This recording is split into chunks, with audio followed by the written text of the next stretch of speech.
안녕하세요. 건강 365 아나운서 최인경입니다. 중년의 시기를 지나 노년기로 접어들 때쯤 중년과 노년의 중간 그 어디쯤에서 마주하게 되는 시기가 흔히 말하는 갱년기입니다. 몸의 기능이 약해지면서 여성은 폐경을 맞게 되고요. 남성들 역시 호르몬의 변화가 나타나죠. 갱년기 장애, 갱년기 우울증이라는 표현으로도 지적이 될 만큼 힘든 시기를 보내기도 하는데요. 병은 아니지만 질환 못지않게 관심으로 관리돼야 하는 갱년기. 나타나는 증상이나 기간도 다양해서 주변 가족들에게도 영향을 미칠 수 있는데요.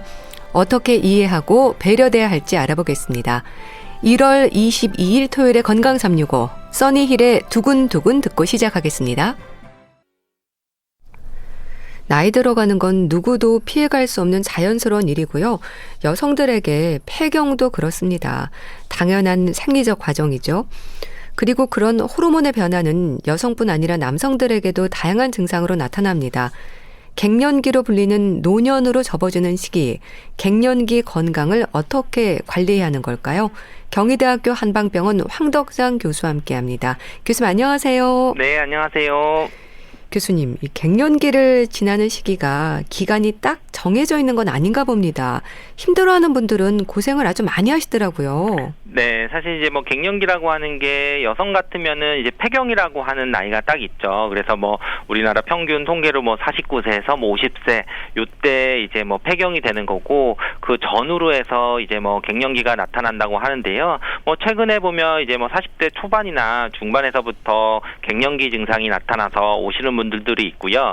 또 어떻게 보면 이런 갱년기 증상들이 우리가 호르몬 변화들이 나타났을 때 바로 신체적으로 나타나는 건 아니거든요. 우리가 여성들의 그런 생리를 좀 예를 들면 여성 호르몬이 성숙을 하면서 초경이 왔지만 그 초경 이후에 바로 매달 생리를 규칙적으로 하지 않는 것처럼 폐경이 돼도 호르몬 변화가 왔다 그래서 바로 생리가 딱 끊어지고 갱년기 증상이 딱 오늘부터 시작 이러는 게 아니라 기본적으로는 이제 몇 년을 거쳐서 이제 그렇게 증상들이 나타나게 되고요. 그런 것들을 여성의 이제 그런 폐경 여성을 대상으로 한 대한 폐경학회 연구들이나 이런 것들을 봐도 한 89% 정도가 증상을 경험한 적이 있고 그런 것들의 증상도 좀 다양하게 다른 그런 양상들을 좀 볼 수 있습니다. 네. 갱년기 장애, 갱년기 우울증으로도 불릴 만큼 여러 가지 위험들이 지적이 되는데요. 이 갱년기를 한의학에서는 어떻게 설명하나요?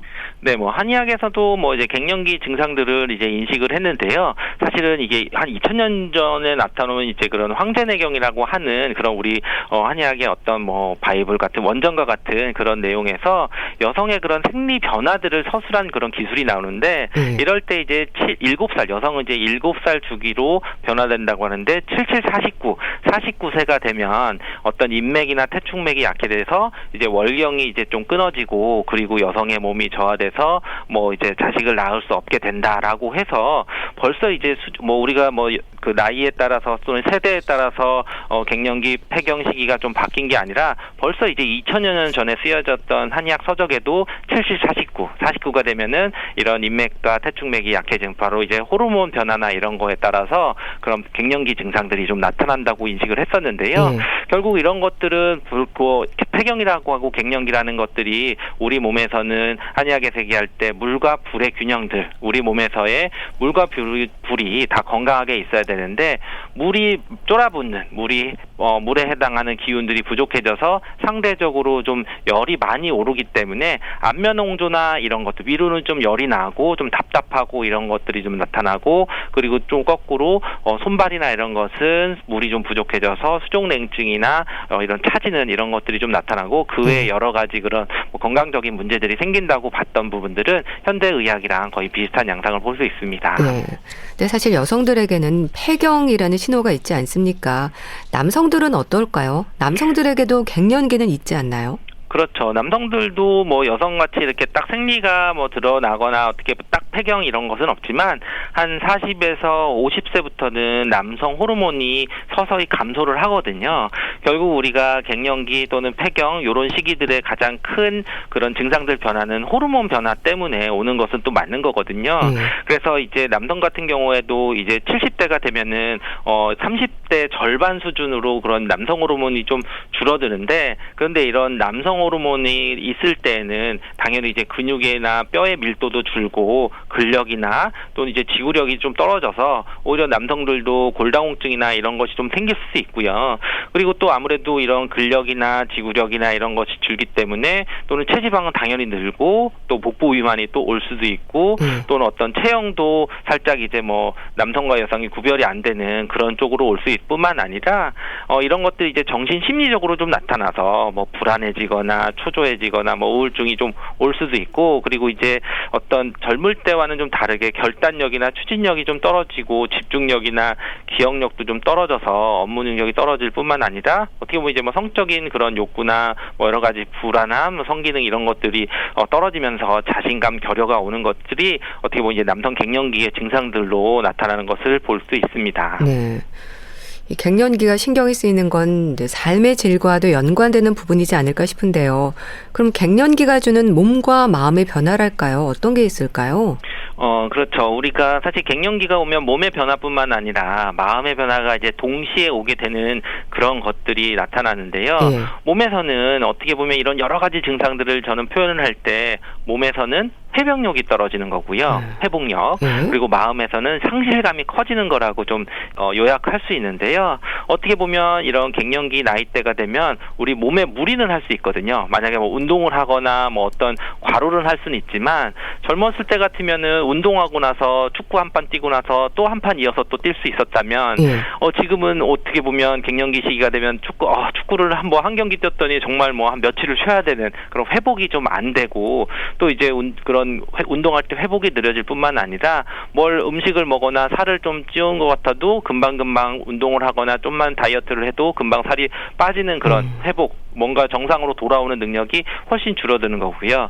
그리고 또 이제 마음적으로는 이제 상실감, 그런 것 때문에 자신감도 결여되고 의욕이 좀 변화되고 짜증이나 또는 뭐 합병들이 많이 나타나는 시기들이 바로 이런 갱년기의 그런 증상들이 될 수 있습니다.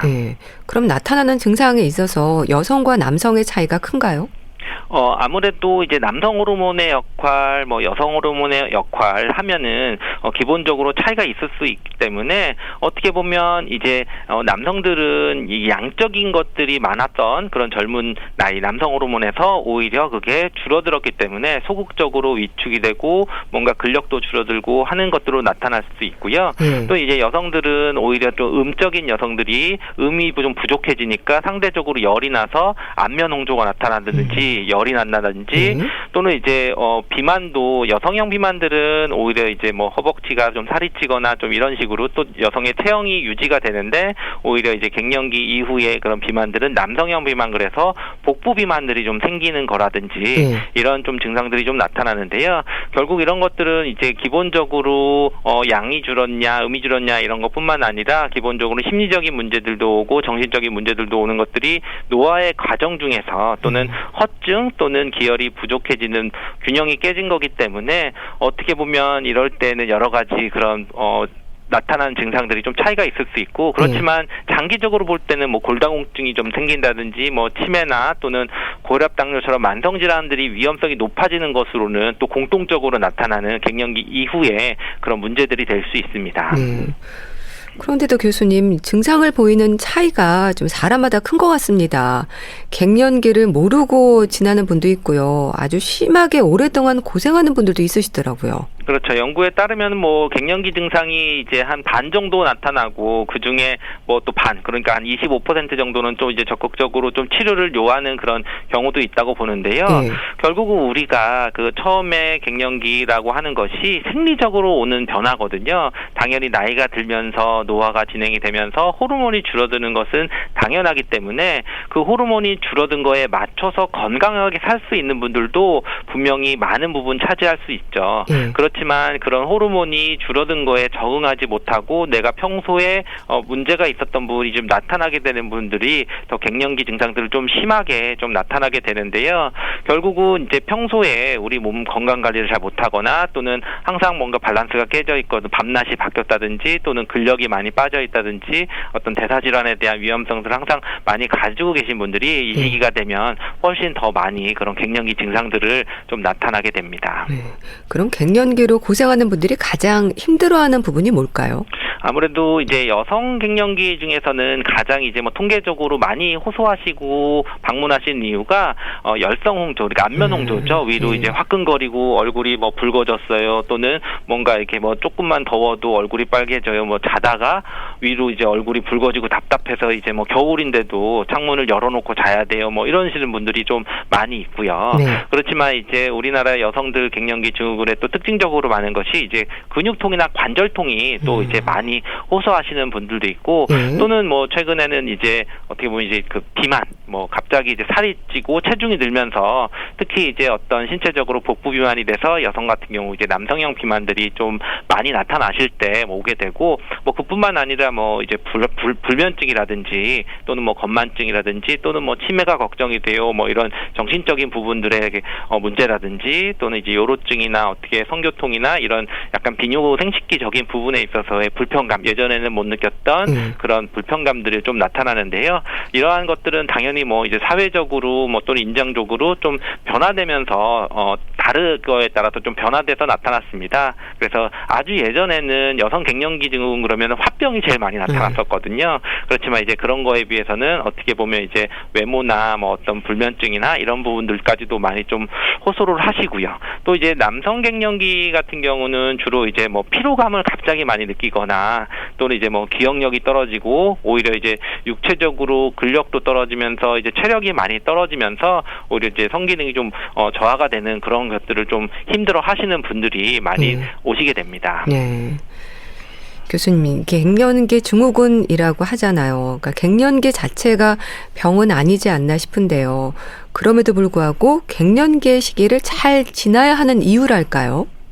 우리가 갱년기가 결국은 뭐 50이라고 하는 나이에 대충 전후로 나타난다고 하면은 현대 이제 수명들을 보면은 거의 인생의 절반, 그러니까 우리 인생을 바꿀 수 있는 시기가 갱년기가 되는 거거든요.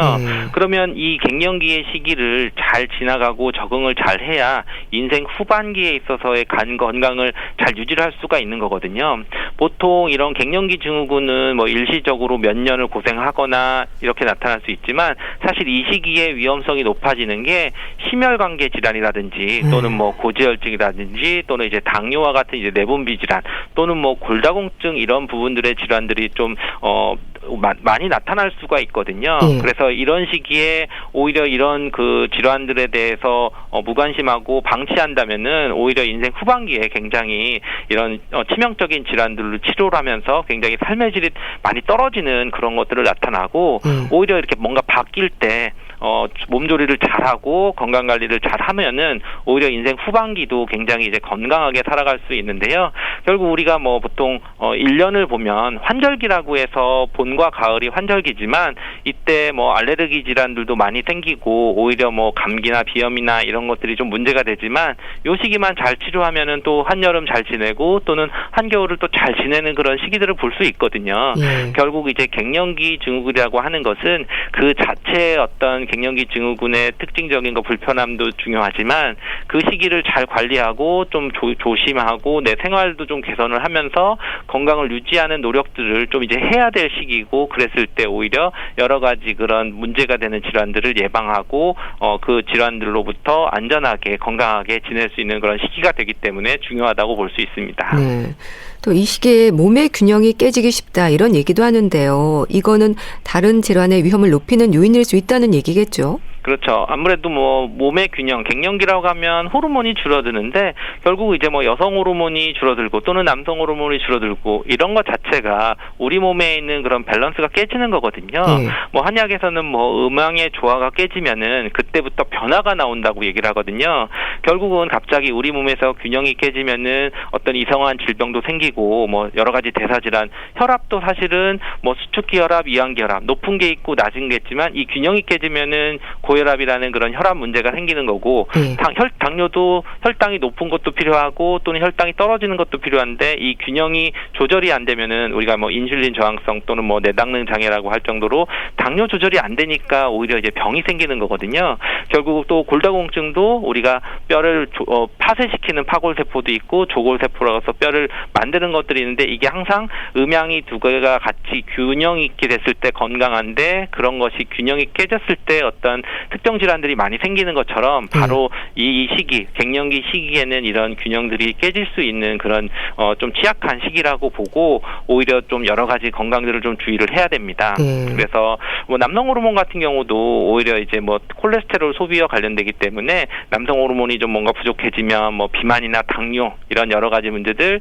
또는 뭐 골다공증이나 근육량이 감소하면서 심혈관계 질환들의 위험성들이 다 높아지고 하는 것들을 또 다 볼 수가 있거든요. 결국 이런 것처럼 우리 몸에서는 이제 항상성을 유지하는 것 자체가 어떤 이런 변화들을 좀 더 잘 적응하고 균형을 맞추는 것이 중요하다고 볼 수 있습니다.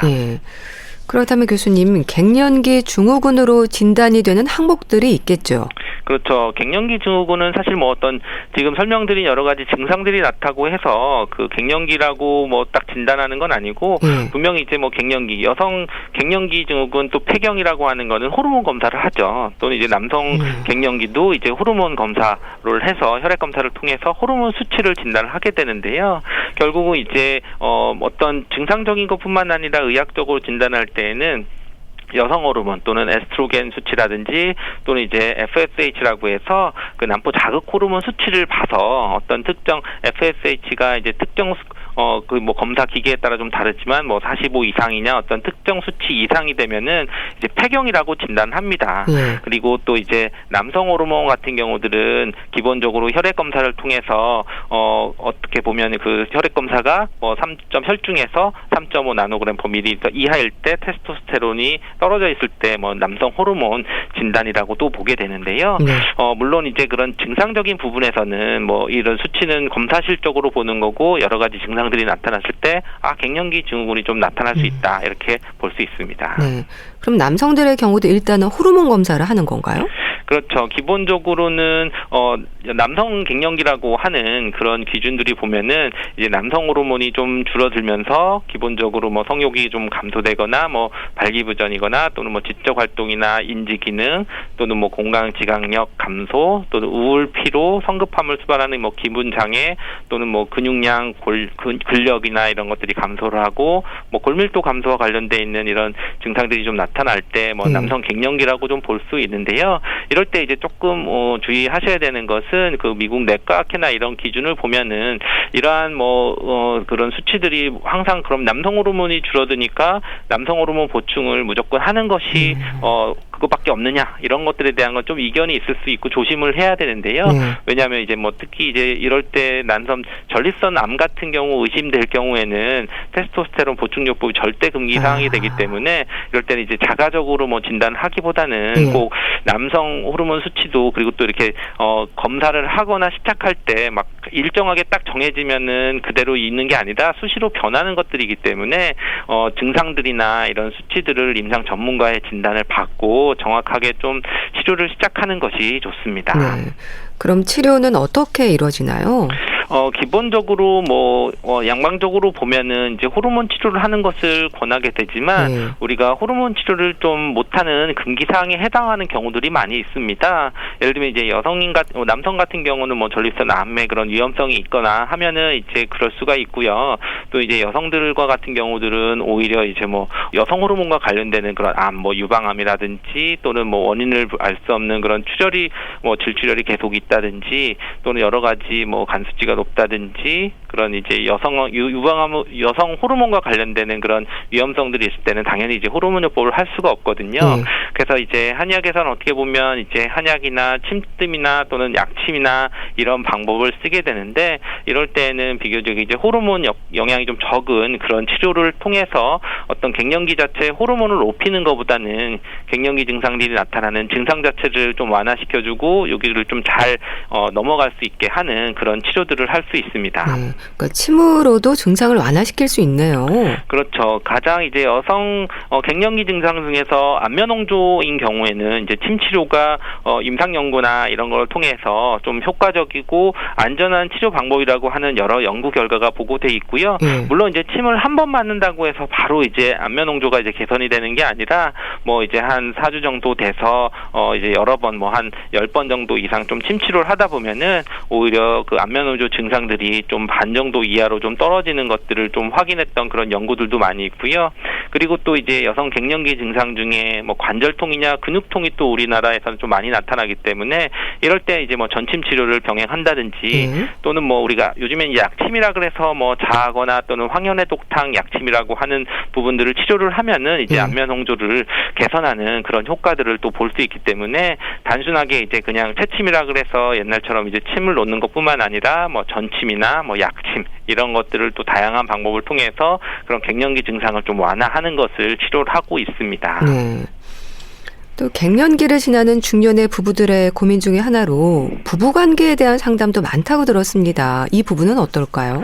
그렇죠. 이 부분이 아직은 사실 굉장히 좀 와서 터부시되고 좀 얘기를 좀 솔직하게 얘기를 하시기 어려워하는 분들도 많이 있습니다. 왜냐하면 아무래도 이제 여성 같은 경우는 이제 그 여성 호르몬이 줄어들면서 뭐 위축성 질염 또는 뭐 질건조증 뭐 산부인과 가서 검사했는데 특별한 어떤 질염도 아니지만 어떤 위축이 돼가지고 계속 이제 통증이 있다든지 어떤 분비물이 있다든지 이런 것들이 나타나면서 또는 이제 성교통이 있어서 그런 것 때문에 이제 부부관계 원활하지 않은 경우들도 있고요. 또 남성 갱년기 자체도 뭐 또 성욕도 감퇴가 되고 어떤 성기능이 좀 감소되는 그런 것들이 있는데 이런 것들이 또 어떻게 보면 사회적으로 또 얘기를 하기가 어려워서 또 이렇게 잘 그런 상담을 하지 않는 경우들이 있는데요. 이 부분은 이제 앞으로 조금 더 이제 사회적 인식도 바뀌어야 되지만 어떻게 보면 이것은 남녀 모두 이렇게 부부가 똑같이 이제 육체적으로도 좀 줄어들지만 회복이 좀 덜 되는 부분과 어떤 상실감을 가지고 있는 부분에 대해서 솔직해질 필요도 있는 거거든요. 그랬을 때 서로 이제 나누다 보면은 그런 부분에 대해서 이해를 해주게 되고 그런 거를 배려를 해주면은 오히려 좀 더 건강해지면서 또 원활한 부부관계를 또 하시게 될 수 있습니다. 그러니까 부부가 함께 갱년기를 지나는 분들도 있는데요. 남성과 여성의 갱년기 증상들에서 또 충돌하는 경우는 없나요? 아무래도 이제 여성 갱년기는 뭐 상열감 그래서 어떻게 보면 예전에 이제 화병의 개념들이었죠. 얌전하고 조용하고 굉장히 이제 어떻게 보면 이제 조신한 그 아내였는데 갑자기 이제 뭐 화도 내고 짜증도 많이 내고 이렇게 되는 그런 상태가 되면서 또 이제 남편들은 거꾸로 젊었을 때는 굉장히 자신감도 있고 어떻게 보면 뭐 주도를 하는 그런 입장이었는데 갱년기가 되니까 오히려 더 작아지고 위축되고 또 무기력해지는 그런 것들이 볼 수 있기 때문에 근데 이랬을 때 사실은 서로 마음의 상처를 얻을 수도 있는 거거든요. 왜냐하면 저 사람이 변했어. 저 사람은 지금 왜 그런 거야. 뭐 이렇게 생각할 수 있는데 이런 시기가 되면은 변하는 것은 당연한 거고 그 변화되는 것을 받아들여야 되고 서로 인정해 줘야 되는 부분들이 있는 거거든요.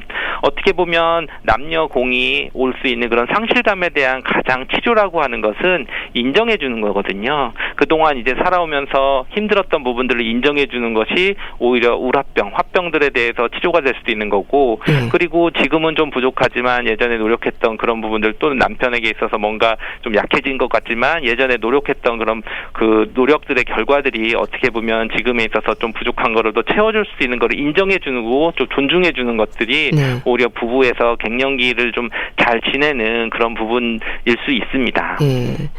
좀 서로의 호르몬 변화에 대한 이해가 있으면 자연스럽게 피해가고 이해하고 배려되는 부분들이 있지 않을까 싶은데요. 갱년기를 지나는 부모, 부부 서로에 대한 이해와 배려가 필요할 텐데 진료실에서 어떤 말씀을 강조하세요? 네, 어떻게 보면 우리가 살아가는 이제 가족이라고 하는 것이 사실 한 명이 주도를 하거나 한 명이 책임지는 것이 아니라 어떻게 보면 이제 함께 살아가면서 그 시기에 맞는 건강 상태도 이해를 하고 심리적인 상태를 좀 이해를 해보는 그런 것이 굉장히 중요하거든요. 그래서 어떻게 보면 저는 이제 갱년기를 지낼 때 가족들은 이제 마당놀이와 같은 그 역할을 해야 된다. 우리가 주연도 있고 조연도 있고 심지어 관객까지도 같이 참여하면서 뭔가 이해를 해주면은 오히려 원활한 그런 그 연극이 끝나고 마당놀이가 끝날 수 있을 정도로 우리가 내가 표현하는 것들도 적극적으로 하고 그런 표현에 대해서 좀 들어주면서 서로 이해를 해주는 그런 관계가 가장 갱년기를 좀 원활하게 이해를 하고 지나갈 수 있는 그런 관계가 될 수 있습니다. 예. 또 남성 갱년기는 이제 상대적으로 배려되지 않는 부분들이 많아서인지 남성들 스스로도 남자답게 숨겨야 한다 이런 생각도 많이 하시거든요. 이런 부분들이 또 다른 문제를 낳을 수 있을 것 같기도 합니다. 그렇죠. 아무래도 오히려 이제 좀 약해진 거를 감추기 위해서 더 밖으로 시끄럽게 하거나 더 자신감이 있거나 크게 하지만 사실은 이제 어느 정도 이런 갱년기에 대한 사회적인 그런 합의나 또는 사회적인 이제 인식들은 좀 많이 올라가고 있는 부분들이거든요. 네. 어떻게 보면 예전에 이제 남녀 차별적인 부분들에 있어서 그런 것들을 이제 인정을 해주고 이게 어떤 차별이 아니라 그냥 다른 거다. 이게 남녀와 여자는 분명히 다르지만 이건 차별을 줄 수는 없는 부분이거든요. 그렇기 때문에 이제 남자도 변할 수 있다. 그러니까 남녀를 비교하지 말고 젊은 남자와 좀 나이 들면서 남자가 좀 다른 것들을 변화들을 받아들이고 인정을 해주면은 오히려 남자들도 외로움을 많이 느끼고 무기력한 것에 대해서 위로를 많이 느낄 수도 있고 오히려 뭐 영화 보면서 정말 뭐 자신 있게 우는 거를 좀 표현할 수 있는 거고 아니면은 정말 수다를 나는 많이 떨고 싶은데 남자들은 뭐 얘기를 하면 안 되고 뭔가 이렇게 좀 결정적으로 하고 혼자 딱 이제 결정을 해야 된다 이렇게 하는 것보다는 뭐 남자들도 충분히 수다장이 될 수 있고 그런 거를 통해서 서로 위로를 받을 수 있는 것을 서로 어느 정도 인정을 하고 갈 수 있는 그런 분위기가 되면 좋겠습니다. 네, 그렇네요. 남편에게 눈물이 많아졌다고 할 게 아니라 좀 섬세하다는 표현을 하는 것도 좋겠어요. 말을 좀 예쁘게 하는 것으로도 치료 효과가 있을 것 같습니다. 그렇죠. 네, 알겠습니다. 자, 오늘은 갱년기 건강을 어떻게 관리해야 할지 또 짚어봤는데요. 경희대학교 한방병원 황덕상 교수와 함께했습니다. 감사합니다. 감사합니다. KBS 라디오 건강365 함께하고 계신데요. 김조한의 사랑에 빠지고 싶다 듣고 다시 오겠습니다.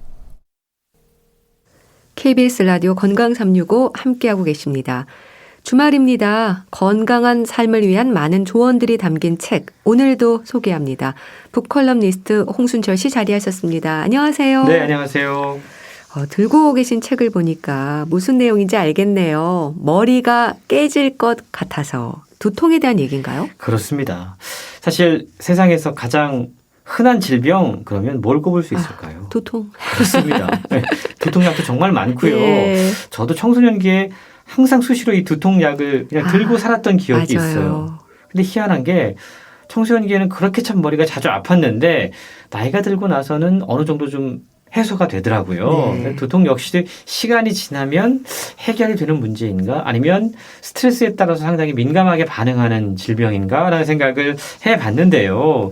두통은 정말 살면서 많은 사람들이 한두 번쯤 겪어봤을 만한 그런 통증이고 일상생활을 어렵게 하기도 하고 또 여러 통증에 비해서 상당히 원인이 다양하고 또 원인을 특정하기 어려운 특징을 갖고 있다고 그럽니다. 네. 영국 더럼대학교 생리학자이면서 신경과학자인 저자 어멘다 앨리스는 중독이라든가 통증이라든가 두통에 대한 광범위한 연구를 하고 있는 분인데요. 이분이 이 책을 통해서 두통이라는 악당의 정체를 밝히고 있는 거죠. 네. 두통을 악당이라고까지 표현하는 걸 보면 예. 얼마나 우리를 괴롭히고 있는지 알 수 있는데요. 그러게요. 책은 두통을 크게 5가지로 구분합니다. 저온 자극 두통, 부비동 두통, 긴장성 두통, 군발 두통, 편두통이라는 건데요. 이렇게 물론 다양한 다른 원인도 있겠지만 대표적인 두통의 증상 5가지를 소개하면서 이러한 두통의 원인을 파악하고 두통의 정체를 이해해야지만 두통을 해결할 수 있다라고 이야기하고 있는데요. 네. 편두통이 일어나는 원인은 무엇인지, 부비동염에 동반되는 두통이 어떤 과정을 거쳐서 생겨나는 것인지, 아니면 초콜릿이나 MSG 같은 거, 이게 두통의 유발원으로 알려져 있는데 이게 정말 두통을 일으키는 요인들인지, 네. 또는 왜 차가운 걸 먹으면 갑자기 머리가 아파지는지, 두통에 대한 다양한 오해와 궁금증을 풀어주고 있는데요. 두통 환자들을 가장 가까이에서 만나는 신경학자이면서 자신도 두통 때문에 오랜 기간 동안 고생했다라고 밝히는 사람으로서 저자는 자기의 경험을 곁들여가면서 두통에 대한 다양한 정보와 실질적인 조언들을 들려주고 있습니다. 네. 참 아주 흔한 증상 중에 하나가 두통이지만 이제 말씀하셨듯이 두통을 악당으로 표현할 정도로 심한 두통으로 고생하는 분들이 많으십니다. 사실 늘 두통을 달고 산다는 분도 있고요. 제목처럼 머리가 깨질 것 같다는 말도 하고 이렇게 편차가 큰 게 두통이죠. 그렇습니다. 두통은 개인차가 너무 커요. 예. 그래서 사람에 따라서 사실 뭐 아무렇지도 않게 지나가는 분이 있는가 하면 정말 실신하는 분까지 계실 정도인데요. 두통은 인류의 오랜 역사와 함께 왔습니다. 그래서 저자는 두통에 대한 새로운 이야기는 없다라고까지 이야기를 해요. 네.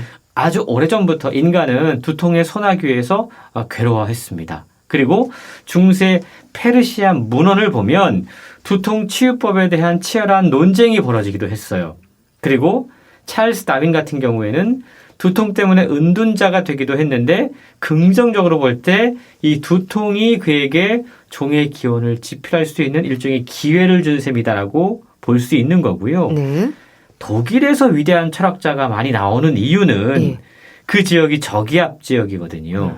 그래서 머리를 싸매고 고민할 수밖에 없는 시간들이 많았기 때문에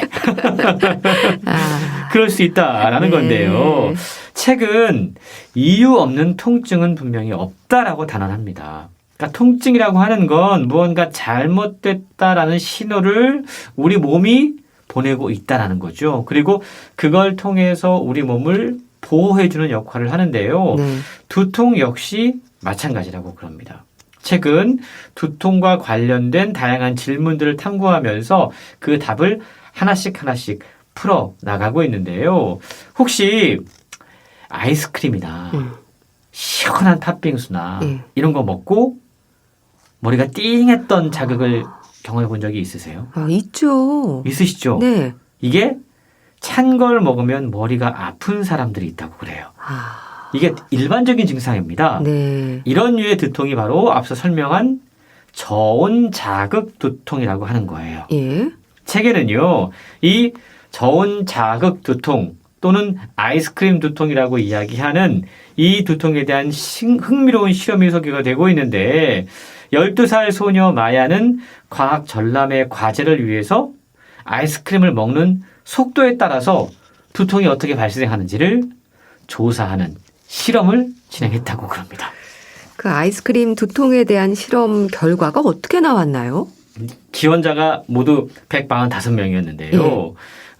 그들을 대상으로 한 집단에게는 아이스크림을 5초 안에 빨리 먹게 하고요. 예. 또 다른 집단에게는 아이스크림을 30초 이상 시간을 두고 천천히 먹게 했습니다. 그 결과 아이스크림을 빨리 먹으면 두통 발생 확률이 2배 이상 높아졌다고 합니다. 물론 이 두통, 띵한 느낌은 보통 10초도 안 돼서 사라지는 통증이에요. 그런데 강도가 제법 셌기 때문에 5초 안에 빠르게 흡입한 집단의 27%는 심지어 고통에 몸부림치는 경우도 있었다고 그래요. 반면 예. 천천히 아이스크림을 먹은 집단의 두통 발생률은 13%에 불과했는데요. 서구에서는 이 아이스크림 두통을 뇌가 언다라는 의미로 브레인 프리즈라고까지 부른다고 합니다. 그렇군요. 재밌는 건요. 네. 이 현상이 꼭 차가운 무언가를 먹었을 때만 일어나는 건 아니라는 사실이에요. 영하의 추운 바다에서 파도를 타면서 서핑을 즐기는 서퍼들, 이들 가운데 차가운 바닷물을 갑자기 삼킬 때 브레인 프리즈를 경험하는 경우가 있다고 그럽니다. 네. 이 브레인 프리즈, 아이스크림 두통, 저온 자극 두통은 보통 머리의 앞부분이 아파요. 관자놀이가 찌르르한 고통으로 느껴지는데 이유는 입천장에 있는 감각 수용기가 과도하게 활성화되기 때문에 머리 앞쪽으로 고통이 느껴지는 거죠. 네. 코 뒤쪽에서 시작해서 얼굴 앞쪽에 있는 나비뼈와 입천장 사이의 신경이 갑자기 차가운 것에 의해 활성화되면서 3차 신경이 뇌로 메시지를 보내고 예. 이게 다른 얼굴 부위에서 온 신호와 묶이게 되면서 주로 관자놀이 부근에서 통증이 발생한다고 그럽니다. 네. 그러니까 갑자기 추울 때, 추운 걸 입에 넣었을 때 머리 앞이 띵한 건 지극히 자연스러운 현상이다. 이렇게 이해하셔도 좋을 것 같습니다. 그렇군요. 그리고 보면 두통은요, 원인도 증상도 정말 다양하다는 생각이 드는데요. 이렇게 몸의 어딘가에 있는 염증이 또 두통으로 나타나는 경우도 있다면서요. 그렇습니다. 우리 얼굴에 있는 염증이 결국 두통이라는 통증으로 표현되는 경우들이 많이 있는데요. 예. 대표적인 게 부비동 통증이라고 그래요. 그렇군요. 우리가 축농증이라고 이야기하는 네. 부비동염. 이게 부비동 내벽에 염증이 생기는 질환인데요. 사실 부비동염에서 문제가 생기는 부위는 주로 얼굴 쪽입니다. 이 부비동이 워낙에 길고 안쪽으로 깊숙이 있기 때문에 상당히 예민한 신경 구조인데 예. 얼굴 쪽에서 부비동을 만지면 얼얼하고 얼굴 전체에 이렇게 느낌이 퍼진다고 그러는데요. 보통 우리가 축농증에 걸렸다고 한번 상상을 해보세요. 그러면 이게 우열이 생기고 코가 정말 꽉 막히고 심지어 입에서 이상한 맛까지 납니다. 이게 이제 두통으로 이어지게 되는데요. 네. 어느 부위가 공격을 받았는지에 따라서 통증 부위가 조금씩 다르다고 그럽니다. 왜냐하면 부비동염은 꽃가루와 같은 이 알레르기성 유발원 외에도 향수 냄새, 페인트 냄새, 알코올, 매운 음식 이런 것들이 자극원이 될 수 있기 때문에 어떤 자극에 의해서 부비동염이 오느냐에 따라서 통증 부위가 조금씩 달라지는 경향을 보인다고 그래요. 네. 그런데 이 부비동 두통이라고 하는 건 뭐 우리가 휴가를 내야 될 정도로 제대로 머리가 아픈 그런 통증은 아니라고 그래요. 그냥 몸이 살짝 성가신 정도여서 지금까지 보면 참고 견디는 경우가 많았고 네. 또 가뿐하지 않은 상태가 이어졌고 또 그냥 두통이 사라진 날 행복감을 느꼈다. 이런 증상이 오면 이건 대표적인 그냥 부비동 두통이다. 이렇게 판단하면 좋을 거라는 거죠. 네. 그리고 이 부비동 통증은 그냥 약물 처방이 가장 빠른 해결책이라고 그럽니다. 물론 이제 수술까지 해야 되는 경우도 있긴 하지만 이 코 속에 축농증이 있을 때 병원에 가기 전에 집에서 코 안쪽 부비동을 깨끗한 물로 세척하고 또 뭔가 우리가 코세척이라고 이야기하잖아요. 예. 직접 세균을 없애는 자가치료를 꾸준히 하면 이 부비동 두통은 그렇게 크게 우리의 일상을 괴롭히는 두통은 아니라고 소개를 하고 있습니다. 네. 신경학자인 저자가 책에서 두통을 5가지로 구분하고 있다고 하셨는데요. 말씀하신 저온 자극 두통, 부비동 두통 외에 또 나머지 다른 두통들은 뭔가요? 예, 앞서 설명한 그 2가지 두통은 사실 그렇게 심각한 통증을 수반하지 않는 두통이에요. 예. 사실 우리의 일상생활을 괴롭히는 대표적인 통증은 긴장성 두통, 군발 두통, 편두통 이 3가지가 문제라는 겁니다. 네. 긴장성 두통은 스트레스로 인한 두통입니다. 사실 스트레스 자체는 감정이 아니거든요. 스트레스는 우리 뇌가 위협이다라고 느끼는 거에 우리가 반응하는 일종의 신체 반응입니다. 네. 근데 사람마다 스트레스에 대해서 보이는 반응이 비슷한데 가장 즉각적인 건 아드레날린을 분출해서 위협에 맞서기 위한 몸의 에너지를 끌어올려요. 이때 신체 운동을 담당하는 전두엽을 통해서 몸이 움직이고 그 결과 이 상황이 공포다라고 느끼면서 시상하부가 활성화된다고 그럽니다. 네. 그리고 이때 분출된 아드레날린이 말초 혈관을 수축시키면 두통이 나타나는 거죠. 그리고 산화 질소가 분비되면서 혈관벽을 이완시키고 혈관 확장 및 염증을 유발하기도 하는데 네. 이것 역시 두통으로 이어지는 겁니다. 뿐만 아니고요. 자세가 안 좋거나 어딘가 근육이 뭉쳐 있거나 잘못된 근육이 쓰이고 있는 경우에도 이 긴장성 두통이 찾아오는데요. 저자는 특히 긴장성 두통인 경우, 물론 다른 두통의 경우도 마찬가지인데 네. 수분 섭취가 상당히 중요하다라고 그렇군요. 강조를 하고 있습니다. 머리가 갑자기 아플 때 예. 물을 마시는 게 도움이 된다는 이야기인데요. 물을 마시지 않으면 콩팥이 필요한 물을 뇌에서 끌어와요. 네. 그리고 이것이 많은 경우 두통으로 이어지기 때문에 수분을 많이 섭취하는 것이 우리의 몸의 어떤 긴장을 풀어주고 두통으로부터 약간 해방시키는 그런 역할을 하기도 한다는 거죠. 그러니까 두통의 증상을 좀 완화하는 데는 수분 섭취, 물을 마시는 게 참 중요하다는 얘기네요. 뭐 긴장성 두통, 편두통은 알겠고요. 군발 두통은 또 뭔가요? 이게 용어가 조금 저도 낯설게 느껴졌는데요. 네. 군발 두통이 가장 특이한 두통이더라고요. 이게 눈이 충혈되고 콧물도 나고 콧물이 흐르고 코가 막히는 그리고 눈꺼풀이 붓고 처지면서 동공이 수축되고 얼굴에서 식은땀이 흐르는 네. 심지어 머리를 막 흔들고 왔다 갔다 하기도 하고 한쪽 눈에서 극심한 통증을 느끼는 경우가 있는데 이게 군발 두통이라는 거죠. 일종의 발작성 두통인데요. 그렇군요. 이러한 증상들이 하루 걸러 하루씩 발작이 하루 최고 8번씩 일어날 때 이걸 군발 두통이라고 부른다고 그럽니다. 네. 1953년 에드워드 찰스 쿤클이라는 사람이 이 용어를 고안을 했는데 연중 특정 기간의 통증이 군발적으로 뭉쳐서 나타난다. 그래서 군발 두통이라는 이름이 붙었다고 그러는데 네. 이 군발 두통은 특징이 있습니다. 보통 가족력이 있다라는 거예요. 그래서 군발 두통 환자의 5에서 10%는 가족력이 있고 또 군발 두통 환자의 흡연율 이게 상당히 유의미한 관계가 있는데 남성은 90%, 여성은 70%로 흡연하는 사람 가운데 군발 두통이 많이 나타난다고 그럽니다. 네. 이외에도 빛의 양이라든가 성호르몬이라든가 히스타민이라든가 시상하부 이런 것들이 군발 두통의 원인으로 지목이 되고 있는데 네. 이런 경우에 가장 즉각적인 치료법은 산소 투여다. 라고 최근 소개하고 있더라고요.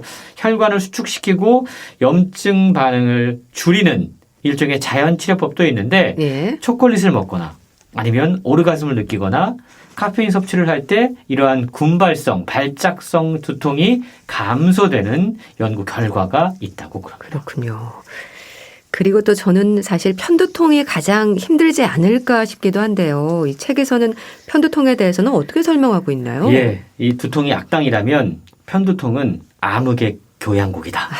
라고까지 책은 표현하고 있습니다. 예. 사실 많은 분들이 가장 아픈 통증을 느끼는 게 편두통이죠. 예. 사람을 참 괴롭히는 통증, 보통 한쪽 머리에서만 통증이 느껴지는 두통인데요. 이게 심한 경우에 어떤 조짐을 보인 뒤에 바로 정신이 혼미한 상태로 넘어가는 편두통도 있다고 그럽니다. 네. 이게 단순히 그냥 머리가 아프다 이 정도의 수준이 아니라 큰 하품, 졸음, 식탐, 갈증, 시력 저하 이런 증상이 뒤따르기도 하는데요. 뇌 과학으로 사실 그 어느 때보다 두통에 대해서 많은 것들이 더 알려지고 있습니다. 네. 두통 치료에는 자기 뇌파 검사, 경두계 자기 자극법 이렇게 뇌 속의 신경세포를 자극하는 방법도 최근 쓰이고 있다고 그러는데요. 그보다 가장 흔한 방법, 쉬운 방법은 우리가 약을 먹어서 통증을 잠재우는 것이겠죠. 예. 이 책은 다양한 통증에 대한 이야기를 들려주면서 우리가 통증에 대해서 가장 중요하게 생각하는 건 자신에게 통증이 나타날 때 그 원인이 무엇인지를 파악하는 것이 중요하다고 이야기해요. 유발원을 정확히 알아야 된다는 거죠. 예. 너무 단순해서 무시하기 쉽지만 두통을 예방하고 치료하기 위해서 가장 좋은 방법은 두통이 있는 분들은 자신의 하루하루를 기록해보는 것이다. 기록을 하라고요. 라고 이야기하는데요. 그러니까 유발원을 찾기 위해서 뭘 먹고 마셨는지, 네. 운동을 얼마나 했는지, 하루 중에 어떤 순간에 행복해했는지, 정서적 압박을 받았는지 이런 것들을 기록으로 남기다 보면 두통을 유발하는 요인이 무엇인지 어렴풋하게 알아낼 수 있다라는 건데요. 결국 자기의 일상 습관을 관리하는 것이 두통 예방과 치료에 가장 도움이 될 수 있다라는 이야기인 것 같습니다. 네. 그러니까 평소 두통을 자주 경험하는 분들은 이제 두통의 양상들을 기록해 두는 게 좋다고 하니까 좀 기억하시면 좋겠네요. 머리가 깨질 것 같아. 책 제목과 같은 힘든 두통이 없는 그런 편안한 일상이 되시기 바랍니다. 북컬럼니스트 홍순철 씨였는데요. 감사합니다. 고맙습니다. 소녀시대의 다시 만난 세계 보내드리면서 인사드릴게요. 건강365 아나운서 최인경이었습니다. 고맙습니다.